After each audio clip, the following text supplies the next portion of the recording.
ಪಾರ್ಲಿಮೆಂಟ್ನಲ್ಲಿ ರಾಜ್ಯಸಭೆಯಲ್ಲಿ ನಮ್ಮ ರಾಷ್ಟ್ರೀಯ ನಾಯಕರಾದಂತಹ JP ನಡ್ಡಾ ಅವರು ಕೂಡ ಇದರ ಬಗ್ಗೆ ಉಲ್ಲೇಖನೆ ಮಾಡುವಂತ ಕೆಲಸ ಮಾಡಿದ್ದಾರೆ.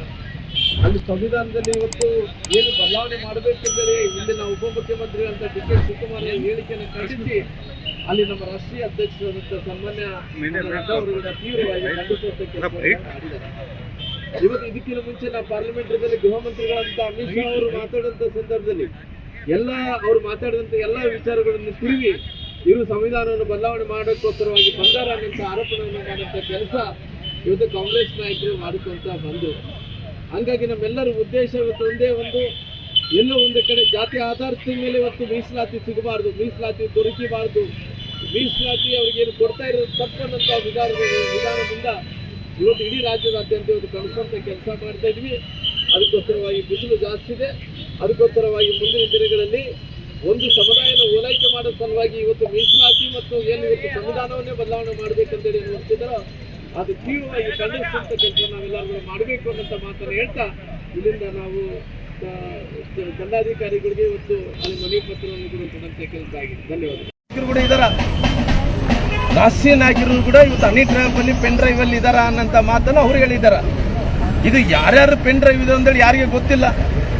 ಇದನ್ನೇ ಏನನ್ನ ಬಂಡವಾಳನ ಹಾಕೊಂಡು ಅವ್ರು ಏನನ್ನ ಅವ್ರ ಕುರ್ಚಿಗಳೇನ ಭದ್ರತೆ ಅಂದ್ರೆ ಗ್ಯಾರಂಟಿ ಮಾಡ್ಕೊಳ್ಳೋ ಸಲುವಾಗಿ ಈ ರೀತಿ ಕಾನ್ಸ್ಪಿರಸಿ ಮಾಡ್ತಾ ಇದಾರ.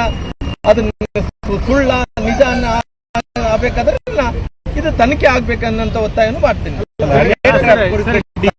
ಏನಾದ್ರೂ ಯಾವ್ದಾದ್ರು ಮಾಹಿತಿ ನೋಡ್ರಿ, ನಮಗೆ ಯಾವುದೇ ರೀತಿಯಲ್ಲಿ ಕೂಡ ನಮಗೆ ಅಲ್ಲಿ ಸದನದಲ್ಲಿ ಆದಂತ ವಿಚಾರಗಳು ಅಷ್ಟೇ ಬಿಟ್ರೆ ಅದ್ರ ಬಗ್ಗೆ ಯಾವುದೇ ರೀತಿಯಲ್ಲಿ ಮಾಹಿತಿ ಅಂತೂ ಇಲ್ಲ.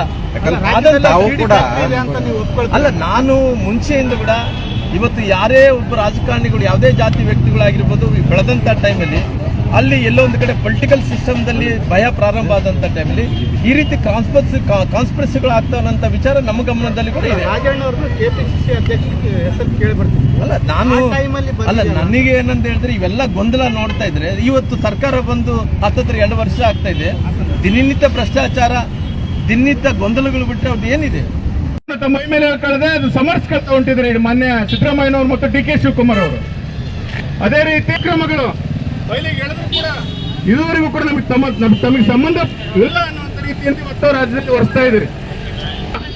ಅದು ಸಂವಿಧಾನ ವಿರೋಧಿ ಅಂತ ಉಪಯೋಗದ ಒಂದು ಹೇಳಿಕೆಗಳಂತ ಕೊಡ್ತಾ ಇದ್ದೀರಿ. ಆದ್ರೆ ಇವತ್ತು ಯಾವುದೇ ಒಂದು ಸಮುದಾಯವನ್ನು ಮಾಡ್ತೀವಿ, ಮುಂದೊಂದು ದಿನ ಅವಕಾಶ ಬಂದ್ರೆ ಮಾಡೇ ಮಾಡ್ತೀವಿ ಅಂತ ಘಂಟಾಘೋಷವಾಗಿ ಹೇಳ್ತಕ್ಕಂಥ DK ಶಿವಕುಮಾರ್ ಅವರೇ, ತಮಗೆ ಯಾವ ಕೂಡಲೇ ತಾವು ತಮ್ಮ ಘನತೆವೆತ್ತ ಜವಾಬ್ದಾರಿಗೆ ರಾಜೀನಾಮೆಯನ್ನು ಕೊಟ್ಟು ತಾವು ಮನೆಗೆ ಹೋಗ್ಬೇಕಂತ